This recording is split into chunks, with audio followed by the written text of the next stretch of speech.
La Terre est la plus belle planète. Paix et harmonie. Toute l'histoire passée de notre planète est connue, car tout le monde dans l'univers sait exactement ce que nous avons vécu sur Terre au cours de l'histoire. Malgré toutes les souffrances causées par les guerres et les inondations, dues à la soi-disant dualité, il y a toujours eu des tentatives de trouver la paix et l'harmonie au plus profond de soi. À l'origine, la planète Terre a été créée comme la plus belle planète de l'univers, très diversifiée et naturelle, tout comme les créatures qui y vivaient. À plusieurs reprises, l'occasion s'est présentée d'entretenir la planète comme Mère Nature l'avait prévu. Il était possible d'observer clairement, en orbite autour de la planète, ce qui arrivait aux habitants et les dégâts qu'ils subissaient. On nous avait enseigné que le grand objectif de la cabale de l'état profond était de détruire la planète Terre. Malheureusement, peu de gens apprécient aujourd'hui la beauté et la nature de la Terre. Par conséquent, nombreux sont ceux qui n'apprécient pas sa beauté telle qu'elle est censée être. Toutes les autres planètes de l'univers où vivent des êtres humains sont belles à leur manière. Mais une beauté égale à celle de la planète Terre est extrêmement rare dans tout l'univers. La Fédération galactique a décidé que notre planète devait être sauvée des mains des satanistes, qui l'ont terrorisée pendant plus de 450 000 ans, et que ses habitants devaient connaître la vraie vérité. Finalement, les 4,5 milliards d'êtres stellaires d'élite ont décidé de se rendre volontairement sur Terre pour accomplir cette mission de libération terrestre à long terme. L'ordre a ensuite été donné d'envoyer une mission de sauvetage sur Terre dès que possible.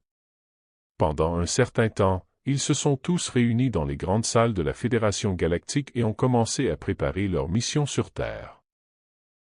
Sur de grandes tables, ils ouvrirent les parchemins et les écrits de la lumière et commencèrent à élaborer un plan pour le voyage vers la Terre. Ils ont également élaboré des contrats cosmiques et des accords pour leur mission sur Terre. Et c'est pourquoi la plupart des éveillés sont venus ici, pour faire partie de cette opération de sauvetage cosmique. Développez votre conscience alors que la transition touche à sa fin. La conscience de ceux qui sont prêts pour l'ascension s'élargira à des niveaux très élevés, au point de faciliter la mémoire de toutes les vies passées. Non seulement la vie sur la planète Terre, mais aussi la vie au-delà. Cette préparation demande maintenant un certain effort, surtout pour comprendre que vous êtes ici dans une école d'âme. L'expérience de la dualité est que, dans chaque incarnation, vous pouvez vivre comme une bonne ou une mauvaise personne. C'est ce changement de statut qui est enseigné aux étudiants de cette école. Lorsque la conscience aura atteint ses niveaux les plus élevés, ce qui ne saurait tarder, toute âme incarnée prête à s'élever sera progressivement en mesure de se souvenir de chacune de ses vies antérieures. Elle se souviendra que dans chacune de ses vies, un personnage différent a vécu. Dans une vie, vous étiez un meurtrier, dans une autre, vous avez été assassiné. Dans une vie, vous étiez riche, dans une autre, vous étiez pauvre. Dans une vie, vous étiez riche, dans une autre, vous étiez pauvre. Dans une existence, vous étiez sage, dans l'autre, vous étiez un imbécile.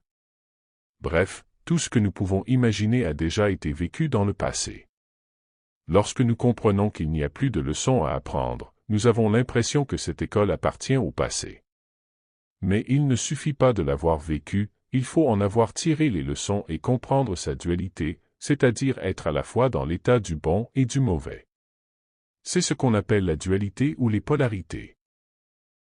Jusqu'à récemment, on vous a appris que tout mal fait doit un jour être défait, c'est-à-dire qu'il faut refaire les mêmes actions qu'avant.